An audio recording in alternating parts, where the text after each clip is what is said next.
لبيك اللهم لبيك لبيك لا شريك لك لبيك ان الحمد. بسم اللہ الرحمن الرحیم. السلام علیکم ناظرین. منہاج ٹی وی پر حج و زیارت کے ساتھ محمد ثناء اللہ حاضر خدمت ہے. ناظرین، آج 6 ذی الحج کو ہمارے اس سلسلہ گفتگو کی یہ چھٹی نشست ہے، جس میں ہم حج کے احکام، حج کے مسائل، حج کی فلسفی، حج کی تاریخ، حج و عمرہ کے مسائل اور مکہ و مدینہ کی زیارات اور ان پر حاضری کے آداب کے ساتھ ساتھ آپ کی طرف سے موصول ہونے والے سوالات کے بھی جوابات دے رہے ہیں. ناظرین، کل کی گفتگو کا اختتام ہم نے یوم الترویہ کی عبادات اور اس کے مناسک پر کیا تھا. آج ہماری گفتگو کا موضوع ہوگا انشاءاللہ العزیز یوم عرفہ. ناظرین، 9 ذی الحج کو یوم عرفہ کہا جاتا ہے. یہ وہ دن ہے جب حج کا رکن اعظم یعنی وقوف عرفات ادا کیا جاتا ہے. اس دن میں حاجیوں کی کیا مصروفیات ہوتی ہیں، کون کون سے مناسک اس دن میں ادا کیے جاتے ہیں، یہی آج کی ہماری گفتگو کا موضوع ہے. پروگرام کے دوسرے حصے میں ہم آپ کی طرف سے موصول ہونے والے سوالات کو بھی پروگرام میں شامل کریں گے. آپ کوئی سوال ہم تک پہنچانا چاہتے ہیں حج اور اس کے احکام کے متعلق، آپ کا کوئی سوال ہے، آپ اپنا سوال ہم تک پہنچا سکتے ہیں ہماری فتویٰ آن لائن کی ویب سائٹ thefatwa.com پر. پروگرام میں گفتگو کے لیے میرے ساتھ موجود ہیں مفتی اعظم منہاج القرآن مفتی عبدالقیوم خان ہزاروی صاحب. آئیے گفتگو کا آغاز کرتے ہیں. السلام علیکم مفتی صاحب. وعلیکم السلام. مفتی صاحب، 9 ذی الحج کو یوم عرفہ کہا جاتا ہے. یہ وہ عظیم دن ہے جس دن حج کا رکن اعظم وقوف عرفات ادا کیا جاتا ہے. مفتی صاحب، یوم عرفہ کی اپنی کیا تاریخ ہے؟ اس کو یوم عرفہ کیوں کہتے ہیں؟ بسم اللہ الرحمن الرحیم. طویل مدت کے لیے جدائی کے بعد اپنے کسی عزیز سے واقف کار سے ملتا ہے تو پہلے تو اس کے ذہن میں آتا ہے کہ یہ بندہ دیکھا بالا ہے. جی. درمیان میں کافی سال گزر گیا، عرصہ گزر گیا، تو وہ پھر ذہن پر زور ڈالتا ہے کہ یہ کہیں دیکھا ہے. پھر ہولی ہولی ہولی اس کی طرف وہ آ جاتا ہے کہ فلاں، اچھا یہ میرا فلاں پرائمری کے زمانے میں کلاس فیلو تھا، یہ وہ شخص ہے. جی. اسی طرح سے حضرت آدم علیہ السلام ہمارے ابا حضور اور حضرت حوا علیہ السلام ہماری اماں حضور، ان کو بڑی حکمتوں کے محتاط اللہ تعالیٰ نے کچھ عرصے کے لیے الگ رکھا. جی. اور وہ 300 سال کا عرصہ. تو اس کے بعد پھر جب اللہ تعالیٰ نے حضور علیہ السلام کے وسیلہ جلیلہ سے انہوں نے جب دعا مانگی کہ یا اللہ یہ امتحان ختم ہونا چاہیے، جی. اور 2 ہی تو ہم ہیں، تو اتنا عرصہ جدائی میں گزر گیا تو اب ملاقات ہونی چاہیے. تو پھر اللہ تعالیٰ نے ان کی وہ دعا جو تھی اس کو حضور کے صدقے سے، یہ حدیث پاک میں آتا ہے، جی. بلکہ بائبل میں بھی ہے کہ دعا قبول ہوئی اور ان کو میدان عرفات کے اندر 300 سال کے بعد ملاقات کا موقع ملا. اس ملاقات کی وجہ سے اس دن کو یوم عرفہ کہا جاتا ہے. یہ تو یوں اگر دیکھا جائے جی. تو ہمارے حج کے جتنے بھی ارکان ہیں اور جتنے مقامات ہیں، جی. ان سب کا تعلق ان شخصیات کے ساتھ ہے. بے شک. اور تو ان شخصیات کو اگر اور ان کے واقعات سے جو منسوب ہیں باتیں، ان سب کو اگر ان شخصیات کو ہٹا لو تو پیچھے حج کچھ بھی نہیں بچتا. اسی طرح عبادات نہیں بچتی. جی. اس سے ہمیں سبق لینا چاہیے کہ اللہ کا منشا یہ ہے کہ اپنے پیاروں کا ذکر اور ان کی یاد کبھی بھی دنیا والے بھول نہ پائیں. جی. اور یہ چونکہ سارے انسانوں کے ماں باپ ہیں تو لہذا ان سے متعلق جو یادگاریں ہیں ان کو تازہ ہی رہنا چاہیے. بے شک. تو ایک یہ، حالانکہ اللہ کا گھر تو ادھر تھا، جی. لیکن میدان عرفات میں حاضری کو لازم کر دیا اور وقوف عرفات کو سب سے بڑا رکن قرار دیا. جی. اتنی اہمیت اس کی ہے کہ ایک دن پہلے جاؤ تو پھر بھی نہیں ہوگا حج، ایک دن بعد میں جاؤ تو پھر بھی حج نہیں ہوگا. 9 ذی الحجہ کو ہی، کیونکہ تمہارے ماں باپ کا ملاقات جو تھی وہ 9 ذی الحجہ کو ہوئی تھی. 9 ذی الحج کو ہوئی تھی اور میدان عرفات میں اسی وجہ سے اس کو اہمیت یہ دی ہے. گئی. یہ ہمارے ابا حضور اور اماں حضور کی ملاقات طویل عرصے کی جدائی کے بعد ملاقات کی جگہ ہے، اور یہ ملاقات کا مہینہ اور ملاقات کا دن ہے. بلا شبہ.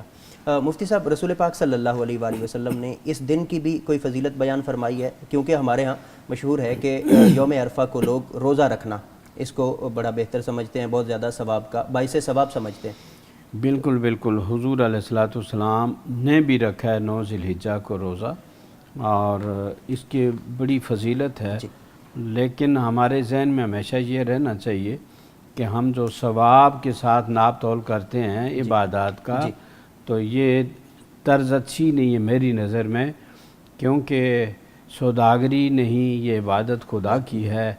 اے بے خبر جزا کی تمنا بھی چھوڑ دے، بے شک، کیا گن گن کے لینا ہے اور کیا ناپ تول کر کے لینا ہے، جی وہ حساب ہمیں عطا کرے، اور ہم بے حساب مانگنے والے ہیں، بے شک، اور ہمارا کاسہ دل اور کاسہ تمنا اور کاسہ دعا کبھی پر نہیں ہوگا۔ اس لیے ہمیں اس کے اندر تو پڑھنا نہیں چاہیے کہ کتنے ثواب بہت ہیں۔ حضور علیہ السلام فرماتے ہیں یوم عرفہ کو اللہ رب العزت دیکھتا ہے دنیا والوں کو، اور خاص کر حجاج کرام کو وہاں پر، اور یباہی جی فی الملائکہ، ملائکہ کے اندر اللہ تعالیٰ فخر کا اظہار کرتا ہے کہ دیکھو دور دور سے مختلف علاقوں سے زبانیں بولنے والے، مختلف کلچر والے، مختلف رنگ اور زبانوں والے، دیکھو کس طرح سے ایک احرام کے لباس میں، ایک جہاں تک ممکن تھا ایک یک رنگی کے اندر میرے حضور یہاں ہے، اور دیکھو کہ کوئی ایسا پانی نہیں ہے، دریا نہیں ہے، جھیل نہیں ہے، کوئی صحت افزا جگہ بظاہر نہیں ہے، تو ذہن میں پکی بات ہو گئی کہ یہ اپنے ماں باپ کا گویا میلہ جو ہے اس کو سجانے کے لیے آئے ہیں، بے شک، تو یہ ان کی یادگار کو قائم دائم رکھنے کے لیے اللہ نے یہ اہتمام کیا ہے۔ اور حج کا سب سے بڑا رکن یہی ہے، یاد رکھیں، جی بے شک، یا طواف زیارت ہے، اس کا دوسرا نمبر ہے، پہلا نمبر جو ہے وہ وقوف، کیونکہ طواف زیارت تو آگے پیچھے بھی ہو سکتا ہے، یعنی وہ جو قربانی کے دن ہیں 3، ان کے اندر آپ طواف زیارت کسی بھی دن کر سکتے ہیں، یعنی کہ 10 کو، 11 کو، 12 کو، 11، 12، 13 عصر تک جب تک قربانی ہو سکتی ہے تو تب تک آپ طواف زیارت کر سکتے ہیں، لیکن یہ جو وقوف عرفات ہے یہ آپ 9 سے 10 تک بھی نہیں لے جا سکتے، یہ اسی دن ہی ہونا ہے۔ ہاں، اس کی بڑی اہمیت ہے، یہ اہمیت نہ ہوتی تو اللہ تعالیٰ یہاں بھی 2-3 دن کی رعایت دے دیتا، کیونکہ لوگ دور دور سے آتے ہیں، راستے میں حادثات بھی ہو سکتے ہیں اور رکاوٹیں بھی، تو ڈیلے ہو سکتا ہے، لیکن اللہ نے ذرا بھی رعایت نہیں رکھی۔ جی مفتی صاحب، 8 ذی الحج یوم ترویہ کو لوگ مینا کی طرف چلے جاتے ہیں، 9 کو یوم عرفہ کو انہوں نے میدان عرفات میں پہنچنا ہے، کب وہ وہاں جانے کا آغاز کریں گے اور کب تک وہاں پہنچنا لازمی ہے، یعنی کوئی اسپیسیفک ٹائم ہے؟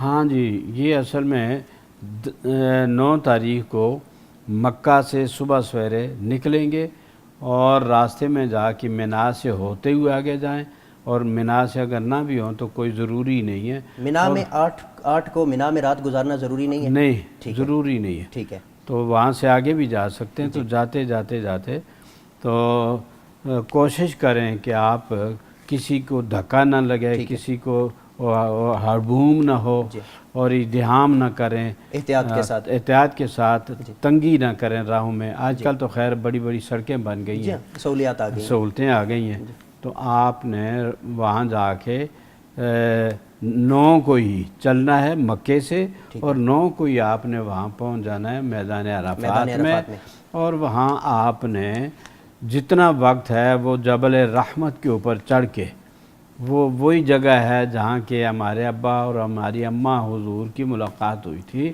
یہ وہی پہاڑ ہے جس کو جبل عرفات بھی کہتے ہیں اور جبل رحمت بھی؟ یہ عرفات تو ہوا نا کہ عرفات کا میدان ہے تو وہ پہاڑ جبل، لیکن اس کا اصل نام جو ہے جبل رحمت ہے، کہ یہاں رحم فرمایا تھا اللہ تعالیٰ نے، اور ان کی ملاقات ہوئی تھی، تو ہمارے جہاں ماں باپ ملے تھے ان کے گویا وہاں ملاقات کی جگہ جو ہے اس کو اللہ تعالیٰ نے مرکز بنا دیا دنیا کا، اور جو آئے گا وہاں رحمتیں بھی پائے گا، مغفرتیں بھی پائے گا، اور یادگار بھی، اور اس کے ذہن میں یہ آنا چاہیے کہ میں کس کی یاد ہے یہ۔ زیادہ سے زیادہ وقت آپ کو وہاں گزارنا چاہیے، اور جبل رحمت پورے کا پورا جو ہے میدان عرفات، اس کے اندر آپ ٹھہر سکتے ہیں، تو اس کے اندر آپ ٹھہر سکتے ہیں، لیکن اس کے اندر بھی ایک جگہ ایسی ہے جس میں حضور علیہ الصلوۃ والسلام نے فرمایا کہ وادی ارنا، جی اس کا نام ہے. وادی تو ارنا. آپ نے فرمایا کہ وادی ارنا سے بچ کے رہنا. آج کل وہاں رنگدار مٹی انہوں نے ڈالی ہوئی ہے جی اور ایک کھائی کی قسم کی, تو وہ تاکہ لوگ وہاں سے جا ہی نہ سکیں, وہ راستے ایک قسم کا روک بند دیا کر گیا. دیا جی. اور نشان زدہ کر دیا گیا ہے. مفتی صاحب کیا وجہ تھی وہاں سے کیوں روکا گیا وادی ارنا سے؟ تو یہ ایک معمولی بھی سوچ رکھنے والا بندہ سمجھ آتا ہے کہ اس کے پیاروں سے جس زمین کا تعلق ہوا تو اس کو تو یادگار بنا دیا اور وہاں کی حاضری کو ہی حج قرار دے دیا. جی. اور وہاں کسی قوم پر عذاب آیا تھا تو اس عذاب کی وجہ سے وہ زمین تو ساری اللہ کی ہے, لیکن وہ رحمت کی زمین ہو گئی اسی میدان کے اندر. تو یہ عبرت ہمارے لیے کہ ادھر جنت کا منظر ہے اور ادھر جہنم کا منظر ہے, تو برے لوگوں سے جو منسوب ہو گئی زمین بھی تو وہ بھی ملعون ہو جاتی ہے, اور اچھے لوگوں سے ہو جائے تو وہ مرحوم ہو جاتی ہے. بے شک. تو حجاج کرام پہنچیں گے تو یہ وادی ارنا وہاں جو ہے اس کے اندر سے حضور نے فرمایا بچ کے جانا, اس میں نہ جانا. جی.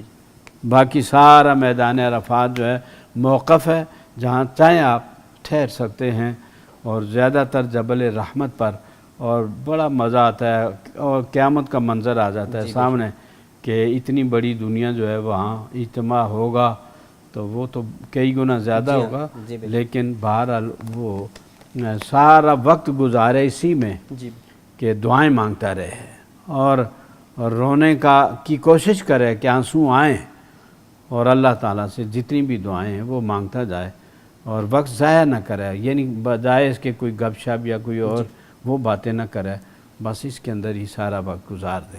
تو مفتی صاحب میدان عرفات میں جو پہنچنے کا وقت ہے یہ زوال سے پہلے پہنچنا ہے, ظہر سے پہلے پہنچنا ہے, یہ وقت کون سا ہے؟ ہاں, یہ عرفات کے میدان میں آپ نے وہاں سے پہنچنا ہے غروب آفتاب سے پہلے. ٹھیک ہے. اور بہتر یہ ہے کہ زوال سے پہلے یعنی دوپہر سے پہلے وہاں پہنچا جائے. تو نہیں تو زوال کا وقت ہو جائے گا, تو وہاں بڑا مزہ آتا ہے کہ دھوپ کے اوپر گڑ گڑا کے رونا بھی آتا ہے کہ انسان اس روسیائی کے ساتھ اس بڑی ذات کے سامنے کیا کون سا منہ لے کر جائے, گناہوں سے بھرے ہوئے لتھڑے ہوئے ہم لوگ, تو وہاں جائے. تو یہ غروب آفتاب تک وہاں موقف ہے, ٹھہرنے کا وقت بھی ہے اور وہ جگہ ہے. ٹھیک ہے. اگر پہنچ گیا تو حج ہو گیا, اور اگر نہ پہنچا تو پھر حج نہ ہوا. ٹھیک ہے. مفتی صاحب میدان عرفات میں ظہر اور عصر, مغرب اور عشاء یہ اکٹھے ظہرین اور مغربین پڑھی جائیں گے؟ ہاں, مسجد نمرہ میں یا عرفات میں بھی؟ میدان عرفات ایک ہی ہے, مسجد نمرہ وہیں پر ہے. ٹھیک ہے. اب یہ حضور کے دور میں مسجد نمرہ نہیں تھی. ٹھیک ہے. تو وہاں تو ایک کھلا میدان ہی تھا. جی. اب وہ مسجد وہاں بہت بڑی بن گئی ہے, لیکن یہ میدان اتنا بڑا ہے اور مجمع اتنا بڑا ہوتا ہے کہ بہت سارے لوگوں کو پتہ ہی نہیں ہوتا ہے کہ یہاں مسجد بھی ہے کوئی. ٹھیک ہے. خاص لوگوں کو پتہ ہوتا ہے اور وہ وہاں جاتے ہیں نماز پڑھنے کے لیے, اور باقی جو ہے اپنے اپنے خیموں میں پڑھ لیتے ہیں. لوگ وقوف عرفات کر رہے ہیں وہ سارے ظہرین اور مغربین پڑھیں گے؟ نہیں جی, وہ جو جماعت سے پڑھیں گے تو وہ جماعت کے ساتھ. ٹھیک ہے. جماعت کے ساتھ, اور ظہر کے وقت میں عصر سے پہلے ظہر پھر عصر پڑھیں گے. ٹھیک ہے. عصر کا ٹائم شروع ہونے سے پہلے. ٹھیک ہے. اور اسی طرح سے مغرب اور عشاء دونوں جمع کر کے یہاں بھی پڑھیں گے, مزدلفے میں بھی پڑھیں گے, اور وہاں بھی اول وقت میں مغرب کے بعد جب یہاں سے چلیں گے نا تو آگے مزدلفے میں پہنچیں گے. جب کوچ کریں گے سارا دن گزار کے میدان عرفات سے, تو آگے جب رات آ جائے گی ہماری مزدلفہ میں, تو وہاں بھی آپ نے یہ کرنا ہے کہ مغرب یہاں عرفات کے میدان میں نہیں پڑھنی, مغرب یہاں نہیں پڑھنی, عشاء بھی نہیں پڑھنی, آگے چلے جانا ہے تو وہ مزدلفہ میں جا کے پڑھنی. ہاں, مزدلفہ کا دوسرا نام مشعر حرام. تو مشعر حرام کے اندر آپ نے وہی بات کرنی ہے کہ مغرب پہلے اور اس کے ساتھ عشاء پڑھنی ہے مغرب کے وقت میں ہی. وقت کے مغرب کا آخری وقت ہو جائے گا تو اس میں آپ نے یہ اس میں ادا کی جائے گی. لیکن مفتی صاحب میدان عرفات کے بارے میں تھوڑا سا اور وضاحت کیجئے. اس میدان کی حدود بھی ہیں, یعنی اس حد کے اندر ہونا تب وقوف عرفات کا جو مناسک ہے اللہ وہ تعالیٰ ادا کو اور اللہ کے رسول کو معلوم تھا کہ امت جو ہے وہ کتنی بڑھے گی، ان کی تعداد کتنی بڑھے گی، وسائل اور مسائل کتنے بڑھیں گے، جی اس لیے انہوں نے ایسی حدود قائم نہیں کی جیسے کہ حرم شریف کی حد ہوتی ہے یا میقات ہوتے ہیں، اس طرح کی حد قائم یہاں نہیں کی ہے۔ یہاں یہی ہے کہ جو آتا جائے جہاں اس کو جگہ ملتی جائے وہاں وہ ٹھکانہ اپنا بنا لے۔ عارضی سر ٹھکانہ ہوتا ہے، اسی دن گئے تھے اور اسی دن آپ رات کو مزدلفہ چند گھنٹے آپ کو مل جاتے ہیں، دن کے 6-7 گھنٹے مل جاتے ہیں، ٹھیک ہے۔ تو بہرحال اس کے اندر آپ نے جبل رحمت پر بھی جانا ہے، میدان کے اندر بھی، تو جتنا وہ دیکھ سکتے ہیں دیکھیں۔ اس جبل رحمت پر نظر کرنا بھی بہت بڑا ثواب ہے، نیکی ہے، بلا شبہ۔ تو یہ حدود نہیں ہے اس کی، حدود میدان عرفات کی حدود نہیں ہے، مقرر نہیں ہے جیسے کہ حرم شریف کی ہیں، میقات کی ہیں، وہ نہیں ہے، وہ نہیں ہے۔ مفتی صاحب کتنا وقت وہاں گزارنا ضروری ہے؟ کسی کو 10 منٹ میسر آئیں وہی گزار لیں؟ میں کہتا ہوں جی اس کو 5 منٹ بھی مل جائیں تو وہ عشاء سے پہلے عشاء سے پہلے تو حج ہو جائے گا، اس کا حج ادا ہو جائے گا۔ مغرب کے بعد وہ روانہ ہوں گے حجاج کرام مزدلفہ کی طرف، وہاں سے واپسی ہوگی، جی، اور مشعر حرام جس کو ہم کہتے ہیں اور جس کو ہم مزدلفہ بھی کہتے ہیں، تو وہاں وہ آئیں گے، رات وہاں گزاریں گے۔ وہ پہاڑ اور پہاڑ کا دامن ہے، جی، تو وہ وہاں اس کے اپنے مزے ہوتے ہیں، جی بے شک، تو ماشاءاللہ وہاں پھر آپ نے کنکر بھی چننے ہیں، ٹھیک ہے، 7 کنکر آپ نے وہیں سے واپس آتے ہوئے، ہاں عرفات سے واپس آتے ہوئے، ہاں، کیونکہ اب آپ نے واپس تو آنا نہیں ہے راہوں پر، جی، تو جاتے جاتے آگے آپ نے پہنچنا ہے مینا میں، جی، اور وہاں شیطان کو کنکر مارنے ہیں، جی، تو بہتر ہے کہ وہاں ہو سکتا ہے کنکر چننے میں بہت تعداد ہوتی ہے تو آپ کو دقت ہو، تو اسی مزدلفہ سے آپ کنکر لے لیں، اور چھوٹے چھوٹے ہوں، بڑے نہ ہوں، اور بعض لوگ جو ہیں وہ جوشیلے ہو جاتے ہیں اور جوش میں آ جاتے ہیں، اور وہاں تو وہ تو جوتیاں نکال کے جو ہاتھ میں میسر آئے وہ کہتے ہیں دل ٹھنڈا نہیں ہوا جب تک کہ بڑی کو جوتی شیطان خبیث کو ماری جائے، تو ان کو مارتے ہیں، تو یہ یہاں سے کنکر لے جائیں، اور اس کے آگے پھر علماء نے طریقے بتائے یا فلانے ایسے کر کے ایسے مارو ایسے، یہ کوئی ضروری نہیں ہوتا، آپ نے کنکر مارنے ہیں، 7 کنکر مارنے ہیں، اور اس کے اندر ڈسپلن کو قائم رکھنا ہے، کیونکہ وقت ایک ہوتا ہے اور ساری دنیا وہاں پہنچی ہوتی ہے، تو کہیں ایسا نہ ہو کہ جیسے یہاں بھی ماضی قریب کے اندر بھی حادثے ہوئے، جی یہ پچھلے 2 سال پہلے کی بات ہے، جی، تو بہت سارے لوگ جو تھے پاؤں میں کچلے گئے، کوئی معذور ہو گئے، کوئی شہید ہو گئے، جی، اس لیے یہ خیال کرنا چاہیے کہ ان امور کو ادا کرنے میں کہ انسانوں کے حقوق پامال نہ ہو۔ مفتی صاحب ایک چیز کی اور وضاحت ضروری ہے، جو مزدلفہ میں قیام ہے، ایک رات کا قیام مغرب سے لے کر صبح فجر تک، طلوع فجر تک، یہ بھی حج کا رکن ہے؟ مزدلفہ میں اگر کوئی نہیں جا سکا تو اس کا حج ادا ہوگا یا نہیں؟ نہیں، یہ سوچ منفی تو ہونی نہیں چاہیے ذہن کے اندر، جب آقا علیہ السلام گئے ہیں جی، اور تو ہمیں جانا چاہیے، جی، اور دوسری بات یہ ہے کہ یہ مشعر حرام جو تھا، مزدلفہ جو تھا، یہ قریش بھی آتے تھے اپنے طور پر، وہ حضرت ابراہیم علیہ السلام کا طریقہ حج جو تھا اور زیارات اور عبادات، اس کے اندر انہوں نے حسب منشا اپنے نفس کی خواہش کو سامنے رکھ کر ترمیمیں کی ہوئی تھی، تو وہ یہ کرتے تھے کہ یہیں سے واپس ہو جاتے تھے مزدلفہ سے۔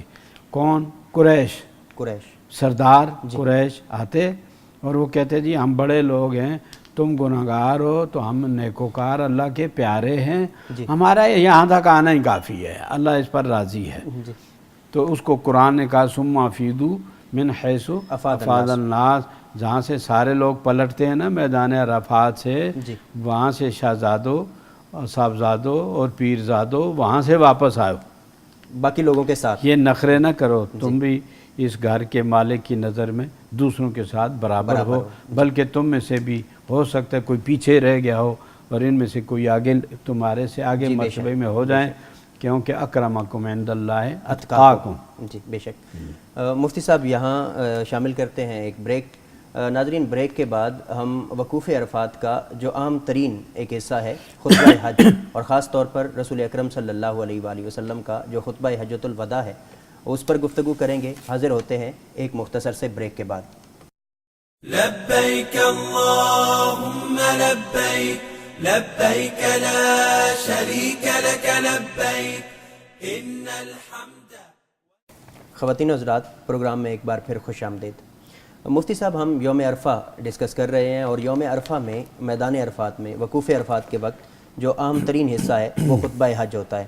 رسول اکرم صلی اللہ علیہ وآلہ وسلم کی سیرت طیبہ میں بھی ہم پڑھتے ہیں کہ حضور صلی اللہ علیہ وآلہ وسلم نے جو دنیا کو ایک اسلامی آئین دیا، ایک تربیتی، اور رسول اکرم صلی اللہ علیہ وآلہ وسلم کی طرف سے جو سماجی ایک حصہ اور ایک کتاب کی صورت میں ہمیں ملا ہے وہ خطبہ حج ہے. مفتی صاحب، خطبہ حجۃ الوداع کی کیا اہمیت ہے ہماری معاشرتی اور تربیتی زندگی میں؟ بسم اللہ الرحمن الرحیم. حضور علیہ السلام نے اس سفر حج میں ایک ہی حج حضور نے کیا ہے جس کو حجۃ الوداع کہتے ہیں، فتح مکہ کے بعد. جی ہاں. تو اس حجۃ الوداع کے موقع پر حضور نے 3 خطبے دیے. پہلا خطبہ تو 7 ذی الحجہ کو دیا مکہ شریف کے اندر. اس کے اندر حج کے مسائل بیان کیے، تعلیم، تربیت لوگوں کی. اور دوسرا خطبہ حضور علیہ السلام نے یوم عرفہ کو دیا تھا اور اس کے اندر آپ نے جو ابھی ہم آپ کو سنائیں گے میدان عرفات کے اندر تو وہ دیا تھا. اور تیسرا 11 ذی الحجہ کو منا کے اندر دیا تھا. تو ہم اس وقت آپ کو حجۃ الوداع کے موقع پر میدان عرفات میں جو آقا علیہ الصلوۃ والسلام کا شور آفاق خطبہ ہے، خطبہ کے معنی خطاب ہے، بے شک، تو وہ آپ کو سناتے ہیں. مسجد نمرہ جہاں ہے، یہ مسجد نمرہ تک جاتا ہے حرم کی. یہ بھی ایک معلومات کے لیے کہ باہر سے حرم شریف تو شروع ہو جاتا ہے مکہ شریف سے، میقات سے، اور یہ اس طرف سے جب جائیں گے آپ جہاں حرم ختم ہوتا ہے اس جگہ پر مسجد نمرہ ہے. تو باقی میدان عرفات حرم نہیں ہے، وہ حرم کے باہر ہے. ہاں ٹھیک ہے. مسجد نمرہ تک ہے حرم کی یاد.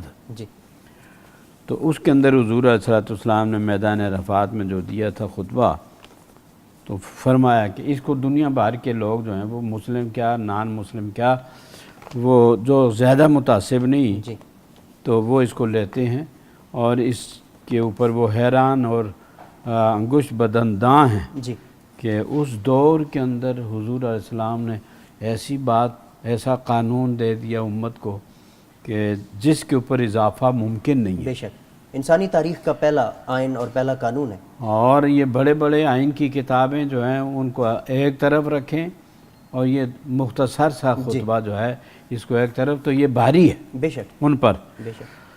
فرمایا ان دماءکم و اموالکم حرام علیکم، بے شک تمہارے لوگوں خون اور تمہارے مال ایک دوسرے پر حرام ہے. حرام ہے، یہاں سے ابتدا فرما رہے ہیں. ہاں سبحان اللہ.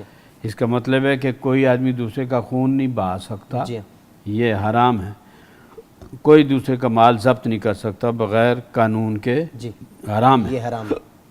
کا حرمت یومکم ھذا، جیسے تمہارا یہ دن ہے تو یہ جیسے حرام ہے اسی طرح سے تمہاری جان مال یہ بھی حرام ہے. اس حرام سے مراد احترام ہے، قابل احترام نہیں. حرام کے اندر وہ حرام کا جو معنی ہے وہ بھی پایا جاتا ہے. جب میں کہتا ہوں کہ ایک انسان کی عزت حرام ہے تو حرام کا معنی یہ ہے کہ اس کے خلاف ورزی جو کرے گا وہ حرام کا مرتکب ہوگا. ٹھیک ہے. تو حرام کا معنی یہ بھی ہے کہ قابل احترام، اور قابل احترام وہی ہوتے ہیں جو قابل احترام ہوتا ہے پھر اس کی انسلٹ کرنا حرام ہو جاتا ہے. تو جیسے کہ کا حرمت یومکم ھذا، جیسے آج کے دن کی حرمت، فی شہرکم ھذا، اس مہینے میں، تمہارے اس مہینے میں، فی بلدکم ھذا، اس بلد مکہ مکرمہ کے اندر، یہ جیسے حرام ہیں یہ حرمتیں ہیں اسی طرح تمہارے جان و مال بھی ایک دوسرے پر حرام ہے.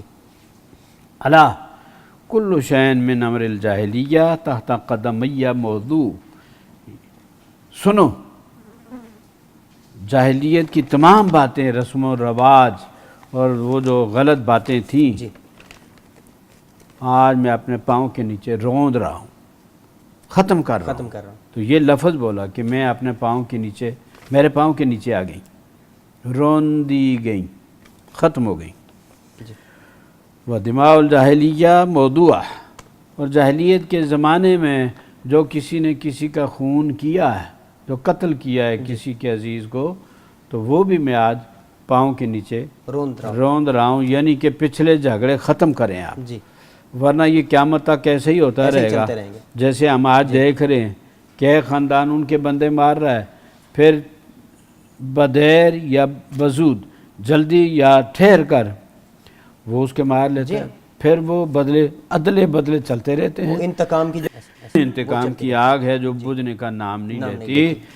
تو یہ حضور نے فرمایا اس کا ایک ہی طریقہ تھا کہ پیچھے جتنے خون ہو گئے ختم، آگے ایک نئی زندگی کی ابتدا نئی زندگی، اب نئی زندگی اور نیا قانون، اور بھائی بھائی بن کے رہو، جی ایک دوسرے کے ساتھ پیار اور محبت سے جینا سیکھو۔ جی دماء الجاہلیہ موضوع، اور جاہلیت کے زمانے کے سارے خون جو ہیں ختم کیے جاتے ہیں۔ وہی نابل دم ادا ہوا من دمائنا دم ایاس بن ربیعہ بن عبد المطلب، سب سے پہلا خون جو ہمارے خاندان کا ہے اور میرے چچا کا ہے، ان کا نام تھا ایاس بن ربیعہ، جی تو یہ بن عبد المطلب، تو ان کا خون جو ہے وہ میں چچا زاد تھا، ایاس بن ربیعہ چچا تھے حضور کے۔ تو فرمایا کہ اس کا خون ناحق کیا گیا، ان کو قتل کیا گیا، اور وہ بھی ہمارے سینوں میں ایک ہے، اور دل و دماغ میں ایک تصور ہے کہ ہمارا بندہ مارا ہے، اور پچھلی روٹین تو یہی ہے کہ کبھی نہ کبھی موقع ملا تو ہم بھی ان کے ماریں گے۔ لیکن آج میں اعلان کرتا ہوں ان کا نام یہ تھا ایاس بن ربیعہ بن عبد المطلب۔ تو کانا مستردان فی بنی سعد قبیلے کے اندر ان کو دودھ پلانے کے لیے رکھا ہوا تھا، وہاں جیسے دائیاں لے جاتی تھی نا شہروں سے قبائل میں، جس طرح حضور صلی اللہ علیہ جیسے حضور وسلم صلی اللہ علیہ وسلم بنی سعد کے لوگ آ کے لے گئے تھے دائی علیمہ، اور لے جانے کی دو وجہ تھی۔ ایک وجہ تو یہ کہ دیہات کے اندر جو آب و ہوا ہے وہ بڑی تازہ ہوتی ہے، صاف ستھری ہوتی ہے، لیکن یہ وجہ جو ہے اس سے بڑی ایک اور وجہ ہے، کیونکہ اس زمانے میں دیہات ایسے نہ تھے، اور شہروں میں اور ان کے آب و ہوا میں کوئی خاص ایسا فرق نہیں تھا۔ صنعتی دور تو اس کے صنعتی دور نہیں تھا، یہ کئی منزلیں عمارتیں نہ تھیں کہ آواز نہیں آ رہی، ہر گھر میں آ جاتی تھی۔ لیکن یہ بھی ہم کہہ سکتے ہیں اس کے ساتھ دوسری وجہ یہ تھی کہ وہ چاہتے تھے کہ ہماری نسلیں جو ہیں وہ اپنے کلچر کو بھول نہ جائیں، اپنی زبان کو، مادری زبان کو بھول نہ جائیں۔ شہروں میں زبان جو ہوتی ہے محفوظ نہیں رہتی، دوسری زبانیں مکس ہو جاتی ہیں، لوگوں کا آنے جانے کی وجہ سے ہو جاتا ہے۔ تو ایک تو زبان صاف ستھری رہے، اور دوسرا کلچر کہ جو کھیلے ہیں، جو اٹھنے بیٹھنے، وہاں کی جو زندگی کے اندر سرگرمیاں ہیں، آداب ہیں، وہ لوگ بھول نہ جائیں۔ شہروں میں آ کے وہ بھی مکس ہو جاتی ہیں، کچھ مٹ جاتی ہیں، لیکن گاؤں کے اندر ہم دیکھتے ہیں کبڈی اور فلاں اور فلاں فلاں، اور اسی طرح ریسلنگ وغیرہ، تو اس کی جگہ کرکٹ آ گیا اور فلاں آ گیا، جدید زمانے کی کھیل۔ تو حضور علیہ السلام نے سب سے پہلے خود خون معاف کیا۔ ہاں، وہ بنی سعد کے اندر ان کو دودھ پلانے کے لیے چھوڑا گیا تھا، اور وہاں انہوں نے حذیل قبیلے نے ان کو مار دیا، قتل کر دیا تھا، وہ آج تک اس کا بدلہ نہیں ہوا۔ تو ہمارے خاندان کے ذہن میں یہ ہے کہ ہم لیں گے، میں اعلان کرتا ہوں کہ وہ خون ختم، سب سے پہلے خود معافی میں معاف کرتا ہوں۔ نمبر 2، ربل جاہلیت موضوع، جاہلیت کے زمانے کا جو ربا سود چلتا تھا، وہ سود آج سے ختم۔ سود نہ کوئی لے گا، نہ کوئی دے گا، نہ لکھنے پڑھنے کا کرے گا، نہ گواہی، چاروں پر حضور نے فرمایا لعنت اللہ کی، اور چاروں کے لیے عذاب برابر ہے۔ سود لینے والا، دینے والا، لکھنے والا اور گواہ۔ لکھنے والے سے مراد معاونت کرنے والا نہیں، آج کلریکل سٹاف جتنا ہے، ٹھیک ہے، یہ سارے کاتب ہیں۔ جی ایک سوال یہاں پھر آئے گا ذہن میں کہ ہزاروں لوگ جو ہیں وہ بینکوں میں یہ کام کر رہے ہیں، نوکری کر رہے ہیں، تو ان کا تو کام ہی یہ ہے کہ سودی کاروبار ہیں زیادہ تر بینکوں میں، اگر اس کے اندر کوئی PLS ہے تو وہ تو ہے، وہ بغیر سود کے ہے، جی مضاربہ مشارکہ، لیکن اس کے علاوہ جو ہے سیونگ وغیرہ یہ سارا سود پر چلتا ہے۔ تو یہ کیا کریں یہ لوگ جی ہاں، جو چھوڑ کے، ملازمت کر رہے ہیں تو ان کے بچے چھوٹے چھوٹے بھوکے مر جائیں گے، جی اور بے روزگاری بھی ہے، مہنگائی بھی ہے۔ جی آگے تو اس کا جواب یہ ہے کہ جیسے قرآن نے کہا فَمَنِ اضْطُرَّ غَيْرَ بَاغٍ وَلَا عَادٍ فَلَا إِثْمَ عَلَيْهِ، کہ یہ خنزیر اور یہ مردار اور یہ چیزیں حرام ہیں کھانی، لیکن اگر کوئی مجبور ہو جائے، بے بس ہو جائے، لاچار ہو جائے، تو پھر وہ اپنی جان بچانے کی حد تک اتنا کھا سکتا ہے، اضطراری حالت میں۔ استرار ہے۔ ٹھیک ہے، تو یہاں بھی شرط یہ ہے کہ کوشاں رہے، اس کو برا سمجھے اور کوشش کرتا رہے متبادل کوئی نوکری مل جائے، ٹھیک ہے وہاں جا کے کرے، اسی بینک کے اندر مل جائے گی، مضاربے والے کھاتے میں، جی مل جاتی ہے۔ تو تو وہ حضور ادھر علیہ چلا السلام نے سارے وہ پچھلے سارا سود کا نظام جو ہے وہ ختم کر دیا جاہلیت کا۔ اور حضور فرماتے ہیں کہ سب سے پہلے میرا چچا عباس بن عبد المطلب جو ہے یہ بڑا سود خور تھا، اور یہ سود کا کاروبار کرتا رہا، آج سے جس سے اس نے لینا ہے ختم۔ تو یہ چچا عباس کے جو لینے والے تھے پیسے لوگوں سے سود کے سلسلہ میں ختم، نہیں لے گا اب۔ ٹھیک ہے فَإِنَّهُ مَوْضُونٌ کلو، سارے کا سارا سود ختم۔ جی قرآن نے بھی یہ کہا فَإِن تُوبْتُمْ فَلَكُمْ رُءُوسُ أَمْوَالِكُمْ، توبہ کر لو، رأس المال تمہارا ہے، باقی تمہارا حق نہیں معاف ہے۔ کر دو، وہ چھوڑ دو۔ فَاتَّقُوا اللَّهَ، اللہ سے ڈرو۔ یہ اگلی بات جی فِي النِّسَاء، عورتوں کے بارے میں۔ سبحان اللہ، آج بڑا غلغلہ ہے جی ہاں کہ عورتوں کے حقوق، اور اس کے لیے یہ ہو گیا، قانون بن گیا، یہ قانون بن گیا۔ آقا علیہ السلام نے جو ان کو حق دے دیا اس زمانے کے اندر، جی اس پر ذرا بھی اضافہ کائنات نے نہیں کیا، نہیں کر سکتے، کر نہیں سکتے۔ بے شک۔ فرماتے اور ہیں مفتی صاحب، فَاتَّقُوا اللَّهَ، مفتی صاحب اللہ سب سے سے ڈرو عورتوں کے بارے میں۔ فَإِنَّكُمْ أَخَذْتُمُوهُنَّ بِأَمَانِ اللَّهِ، کہ تم نے اللہ تعالیٰ کی کے بھروسے پر اس کو ضامن بنا کے تم نے عورتوں کو حاصل کیا ہے، تو اللہ سے ڈرنا، ظلم نہ کرنا، ان کے حقوق پامال نہ کرنا۔ عورتوں کے بارے میں اللہ سے ڈرنا۔ ہاں وَاسْتَحْلَلْتُمْ فُرُوجَهُنَّ، اور تم نے ان کی حقوق جو ہیں لیے زوجیت کے، بل بِکَلِمَتِ اللہ، اللہ کا نام لے کر، وَلَكُمْ عَلَيْهِنَّ، اور تمہارا ان پر یہ حق ہے کہ لا یُعَطِینَ فَرْشَکُمْ، کہ وہ تمہارے بستر پر کسی غیر کو نہ لیٹنے دیں، تمہارے بستر یہ پر ان کا کوئی اور، فرض ہے۔ یہ ان کا فرض ہے۔ ٹھیک ہے احدن تکرہونہ، کوئی ایسا نہ لیٹے جس کو تم پسند نہیں کرتے۔ یہ اس لیے کہا کہ بیٹا بھی تو ہو سکتا ہے، جی اس کو تو منع نہیں کریں گے، جی ہاں باپ بھی ہو سکتا ہے، اس کو منع نہیں کریں گے، ماں بھی ہو سکتی ہے، لیکن جس کو ہم نہیں پسند کرتے غیر، ظاہر ہے وہ کیوں آئے؟ وہ فَإِن فَعَلْنَا ذَلِكَ فَاضْرِبُوهُنَّ ضَرْبًا غَيْرَ مُبَرَّحٍ، اور اگر وہ تمہاری بات نہیں مانتی اور وہ کہتی ہیں کیا ہوتا ہے اس میں کروں گی یہ، تو پھر ان کو اتنا مارو کہ جس میں زخم نہ لگے۔ تو یہ مارنا کیا ہوا؟ جیسے ہم بچوں کو تادیباً جی مارتے ہیں، لیکن ایسا نہیں مارتے ہیں کہ جیسے آج کل ٹانگیں حیوانوں توڑ کی دینے کا۔ طرح کہ اس کی انگلی توڑ دو، اس کا خون بہا دو، اس کا یہ کر دو، وہ کر دو، یہ نہیں۔ ٹھیک ہے وَلَهُنَّ عَلَيْكُمْ، اور ان کا تم پر حق یہ ہے رزقُهُنَّ، کہ ان کو پورا خرچہ دو، وَكِسْوَتُهُنَّ، اور ان کے لباس دو ان کو، بالمعروف ہے، صحیح طریقے سے۔ وَقَدْ تَرَكْتُ فِيكُمْ مَا، اور فرمایا کہ میں تمہارے اندر ایک ایسی شے چھوڑ کے جا رہا ہوں کہ لن تضلوا بعدہ، کہ اگر اس کو اپنا لوگے تو اس کے بعد گمراہ نہیں ہوگے۔ انہیں تسمتم بہی، اگر تم نے اس کو اختیار کیے رکھا، اور وہ کیا ہے؟ کتاب اللہ، اللہ کی کتاب ہے، تو اس کو تھامے رکھنا۔ اس کو تھامے رکھنا۔ یہ کہیں اختصار ہوتا ہے اور کہیں تفصیل ہوتی ہے۔ تفصیل کے اندر وہ بھی آتا ہے کہ اللہ رسول اور میری آل بیت، اور کبھی یہ کہ اللہ کی کتاب، اور تو کبھی ساتھ سنت کا بھی ذکر ہوتا ہے۔ ہاں سنت کا بھی، تو اس کے اندر تضاد نہیں ہوتا، اختصار اور تفصیل ہوتی ہے، کیونکہ کتاب اللہ ہے تو اس کے اندر پھر رسول پاک کی اطاعت کا بھی تو حکم ہے۔ بے شک۔ وَأَنْتُمْ تُسْأَلُونَ عَنِّی، اور لوگوں تم سے سوال ہوگا میرے بارے میں کہ یہ تمہارے پاس آئے تھے، تو جیسے ہر قوم سے پوچھا جائے گا ان کے نبی کے بارے میں، تم سے پوچھا جائے گا میرے بارے میں کہ یہ آئے تھے اور دین تمہیں پہنچایا تھا، کہ اللہ کی کتاب دی تھی، اس کی تشریح بتائی تھی۔ ما انتم قائلون، کیا جواب دو گے؟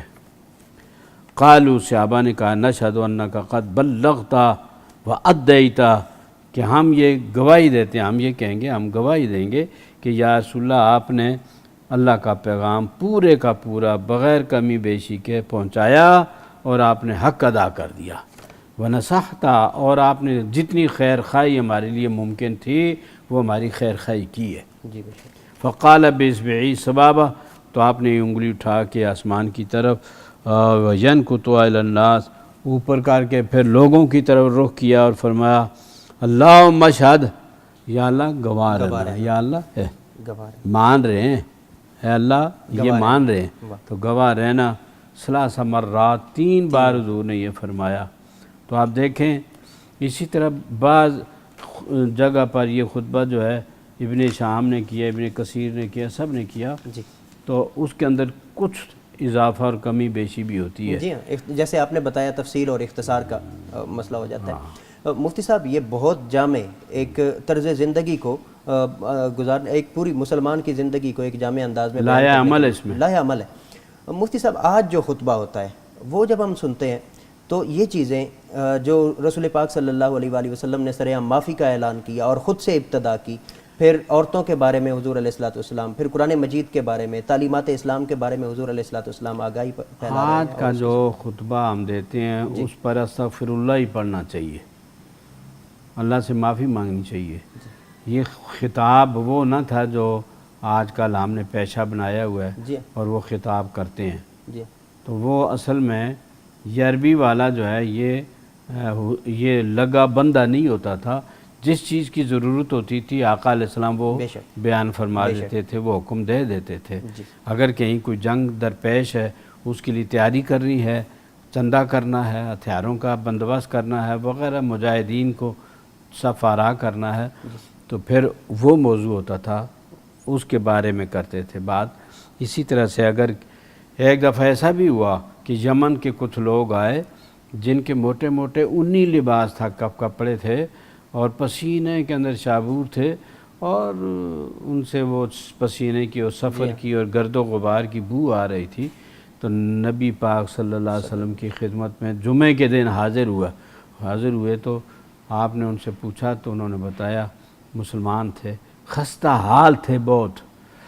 آج ہم لوگ جو ہیں خطاب جمعہ کرنے والے خطباء، جی یہ اپنے لیے چندہ تو کرنا سمجھتے ہیں، جانتے ہیں، اپنے جیب بھرنے کے لیے، لیکن یہ لوگوں کو کہتے ہیں کہ اوے مسجد میں سوال کرنا آرام ہے، اور خود سوال بلا ناغہ کرتے ہیں۔ کبھی خطا ہوا دیو دیو دیو چندہ دیو دیو دیو، تو یہ نعت خوانوں کو دیکھو، تو یہ اپنے لیے تو یہ جی نہیں بھرتا ان کا، اور کوئی اور آ جائے تو اس کو دھکے دیتے ہیں کہ یہ مسجد میں کھانا خدا اس میں مانگ رہے ہو، کئی بار دیکھا ہے شرم کرو۔ جی تو کوئی پوچھے، لوگ بڑے ادب کرتے ہیں، وہ نہیں کہتے کہ مولوی صاحب آپ بھی خدا کا خوف کرو اور کوئی شرم کرو، اپنے لیے ہر جمعے کے اندر مانگتے ہو، اور ہم اگر آگے تو وہاں دیکھو حضور کی سنت، آقا علیہ السلام نے عید کے دن بھی نماز عید کے بعد خود چندہ کیا، عورتوں کی طرف بھی گئے، مردوں سے بھی چندہ کیا، اور کسی نے زیور دے دیا، کسی نے کیا، حضور عید کے دن بھی، ظاہر ہے یہ چندہ حضور اپنے گھر کے لیے نہیں نہیں کرتے کر رہے تھے، بے شک یہ غریبوں کے لیے کرتے تھے۔ ایک عید کے اندر وہ قربانی کا سسٹم کر دیا، دوسری عید کے اندر فطرانے کی صورت میں اور صدقہ اور چندہ کیا آپ نے، اور چندے میں تو یہ بھی نہ تھا صاحب نصاب دے، بس جو ہے دے ہی جاؤ، جی تو جو جتنا تھا کسی کے پاس وہ سارا دے دیا۔ یہ ہے سنت حضور کی، غریبوں کے لیے چندہ، کسی اور کے لیے نہیں۔ اسی طرح سے آقا علیہ السلام نے وہ یمن کے لوگوں کو خستہ حال جو دیکھا تو حضور کی آنکھوں میں آنسو آ گئے اور رنگ تبدیل ہو گیا چہرہ مبارک کا، اور ممبر پر تشریف لایا، لوگوں سے کہا آؤ ادھر میری بات سنو، تو وہ الصلاۃ الصلاۃ کا لفظ بولتے تھے، تو سارے لوگ آگے مسجد کے اندر، تو آپ نے فرمایا کہ دیکھو یہ لوگ جو ہیں ان کی حالت دیکھو، ان کا لباس دیکھو، ان خستہ حال ہے، اور ان کے گھر والوں کا کیا حال ہوگا، یہ بھی آپ اندازہ لگا سکتے ہیں۔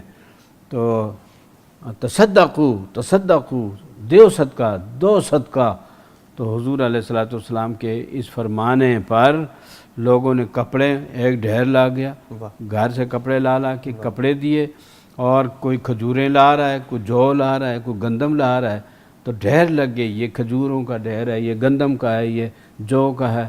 تو حضور نے تو یہ کام کیا جی ہے، بے شک، ہاں، عید کے دن بھی کیا ہے چندہ جی غریبوں کے لیے، جی جی اور یہ اس موقع پر بھی حضور علیہ السلام نے، ان لوگوں نے نہیں کہا تھا، جی، لیکن ان کی حالت ایک قضائی جو تھی، حیات قضائی، اس نے حضور بتا علیہ دیا، السلام کے نظر دل کو آ رنجیدہ رہے تھے۔ کر دیا۔ مفتی صاحب یہ جو میں بات کر رہا تھا یہ کہ سنتیں فتویٰ- کون زندہ کرے گا؟ جی سوال یہ ہے کہ 100 شہید کا جی ہاں، ثواب ہوتا ہے، تو ہم سنتیں میٹھی میٹھی تو لیتے ہیں، یہ تھوڑی سی شاید پھیکی ہیں، تو اس لیے ہم ان کو ہاتھ نہیں لگاتے۔ ہاں اب جی، خطبہ حج جو ہے یہ ایک بہت طاقتور آواز ہو سکتی ہے اسلامی دنیا کی، یعنی ساری دنیا دیکھ رہی ہوتی ہے کہ مسلمانوں کا اتنا بڑا اجتماع ہے اور جس میں ایک امام ہے جو خطبہ دے رہا ہے، اور یہ خلیفہ کا ایک قائم مقام ہو سکتا ہے، اتنی سربراہ بڑی- ملک، سربراہ ملک ہو سکتا ہے۔ کوئی امام مسجد نہیں، کوئی خطیب نہیں، سربراہ ملک دیتا تھا، اور خلفائے راشدین نے اعلان کر رکھا تھا کہ جتنے صوبے ہیں، مصر ایک صوبہ تھا، عراق شام ایک صوبہ، فلاں فلاں فلاں، تو جتنے صوبوں کے گورنر ہیں آج کی بولی میں، وہ حج کے موقع پر ضرور آئیں، وہ حاضر ہوتے تھے وہاں، وہ حج، اور باقی لوگ تو جو صاحب استطاعت جی ہوتا ہاں، تھا جو وہ آئے گا۔ آتا تھا، جی بے شک، اور وہاں پھر وہ خلیفہ صاحب جو تھے لوگوں سے مینا کے میدان میں بھی، عرفات کے اندر بھی، خانہ کعبہ میں بھی، جہاں بھی مجمع ہوتا تھا تو وہاں کھڑے ہو کر، تو آقا کی سنت تو یہ ہے کہ ان خطابات کو زندہ رکھا جی جائے، ہاں، لیکن وہ خطابات یہ ہوتے تھے، عدل و انصاف کے لیے ہوتے تھے کہ ہاں بھائی یہ آپ کا گورنر مصر والو کوئی شکوہ ہے کرو، تو لوگ بغیر کسی جھجک کے ان سے کہتے تھے کہ یہ ہمارے ساتھ ہوا۔ ایک مرتبہ چنانچہ جی جی بتائی تھی بات، جی جی ارشاد فرما دیں، آپ مکمل کر ہاں، لیں۔ کہ گورنر صاحب جو تھے ان کو ان کے بیٹے نے، گھوڑ دوڑ ہوئی، جہاد کے لیے گھوڑ دوڑ ہوتی تھی، تو گھوڑ دوڑ کے اندر ایک اور آدمی تھا جس کا گھوڑا آگے چلا گیا، جی اور جو گورنر صاحب تھے ان کے صاحبزادے کا گھوڑا پیچھے رہ گیا، جی اس کو غصہ آ گیا کہ میں بڑا ہوں، تو اس کو تو روکنا چاہیے تھا، اپنے گھوڑوں کو لگام کھینچنی چاہیے تھی کہ وڈیاں کو لگے نہیں جانا چاہیے تھا، تو یہ گستاخ آدمی اس نے ہے، گستاخی کی ہے۔ اس نے اس کو چابک دے ماری، کوڑا جی چابک دے ماری اس کو، تو بندے نے کھڑے ہو کے کہا کہ یہ ہیں صاحبزادہ صاحب اور یہ میں ہوں اور میرا گھوڑا آگے گیا، تو انہوں نے مجھے مارا۔ جی حضرت عمر فاروق نے کہا ہاں بھائی ٹھیک ہے، اس زمانے کے اندر لوگ جو ہے سچ زیادہ بولتے تھے، جھوٹ نہیں بولتے تھے آج کل کے حکمرانوں کی طرح، تو اس نے کہا جی ہاں ایسا ہوا ہے، تو آپ نے فرمایا یہ تیرے پاس اب بھی گھوڑے پر آئے ہو نا، تو ابھی تیرے پاس چابک ہے، چابک یہی ہوگی میرا خیال ہے، ہاں جی یہ اس کو دے مضروب آدمی کو، وہ غریب آدمی کو دے چابک، اس کو دی، اور کہا کہ اضرب ابن الکبیر، بڑے کے بیٹے کو مار، جتنا اس نے مارا تھا اتنی تو بھی مار ضربیں۔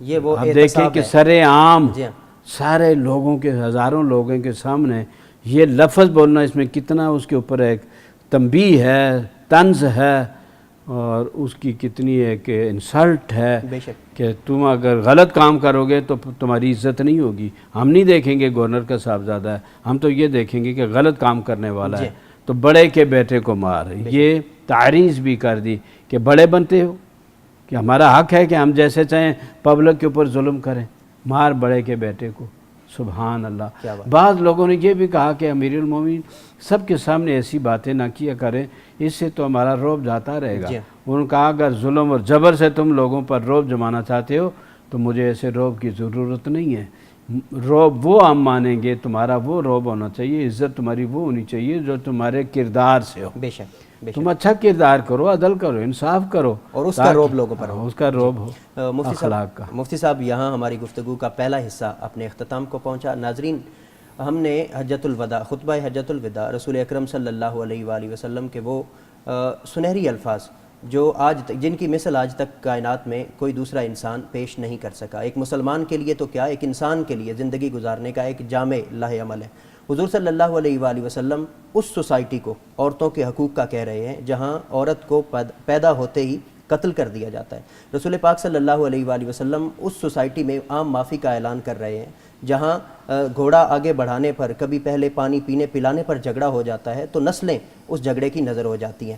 یہ ہے وہ اہم ترین حج کا حصہ جس کو ہمیں آج بھی اپنانے کی ضرورت ہے، اور آج کے خطبات میں بھی یہ چیز شامل ہونی چاہیے۔ یہی ایمان کا حصہ ہے اور یہی دین کا اصل مقصود ہے۔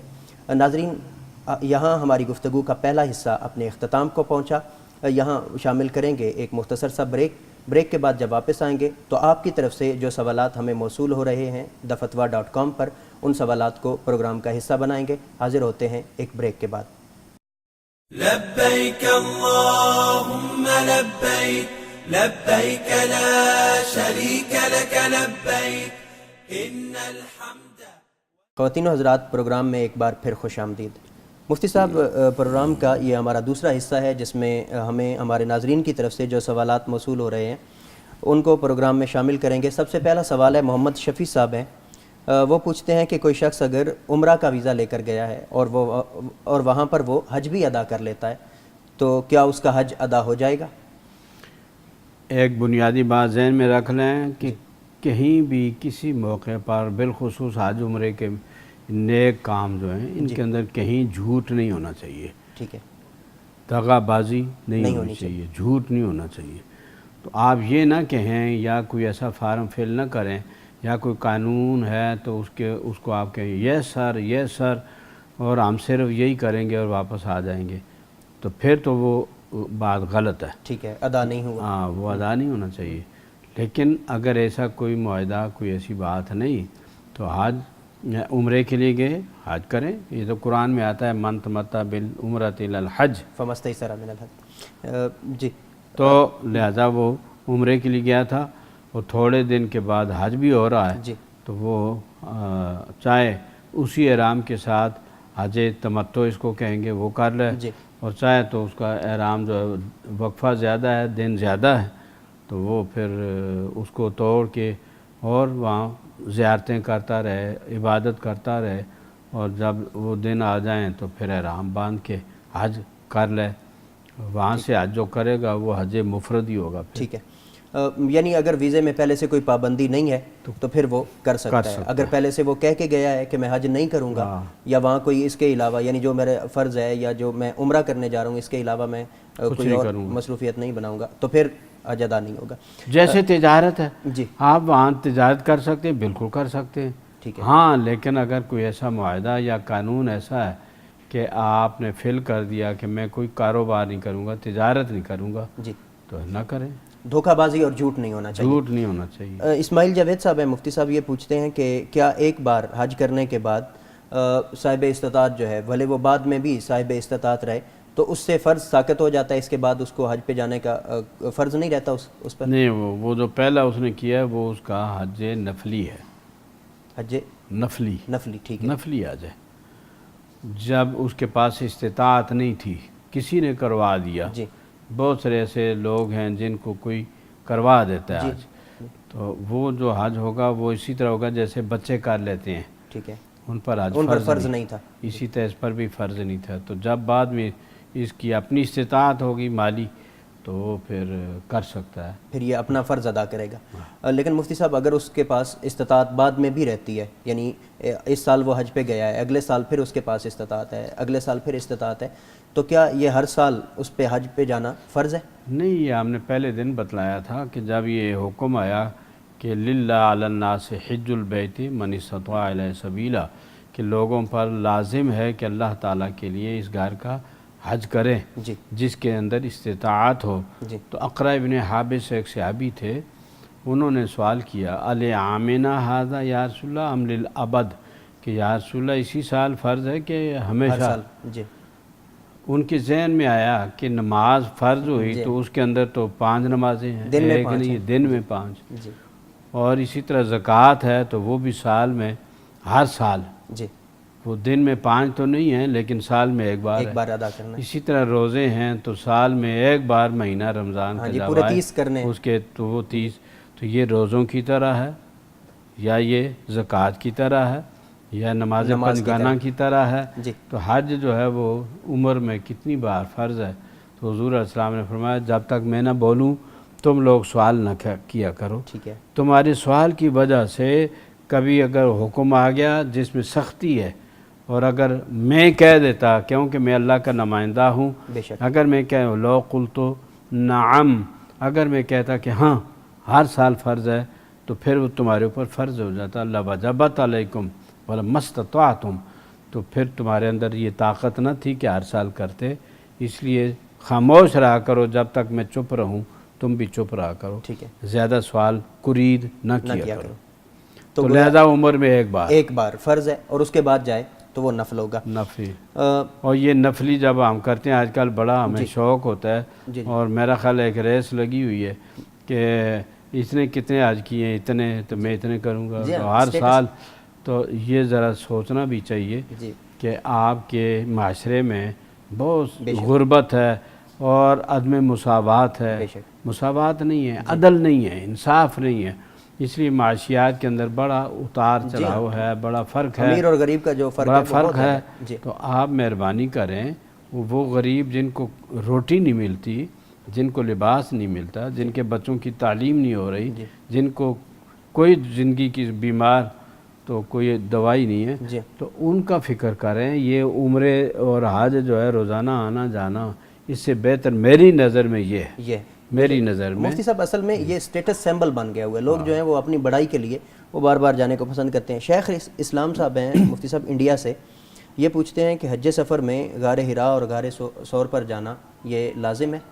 جی، یہ محبت کی باتیں ہیں، یہ راز و نیاز محبت ہے، نہ سے نہ وہ بے خبر ہیں نہ ہم بے خبر ہیں، تو یہ محبت کی باتیں ہیں۔ اگر آپ کو محبت ہے تو اپنے محبوب کی تجسس میں رہیں گے، طلب میں رہیں گے کہ کس کس طرف ان کے قدم لگے ہیں، آپ کو ان پتھروں پر چلنا بھی بڑا مزہ دے گا۔ بے شک، اور یہ جو حج آپ نے کر لیا ہے یہ کیا تھا؟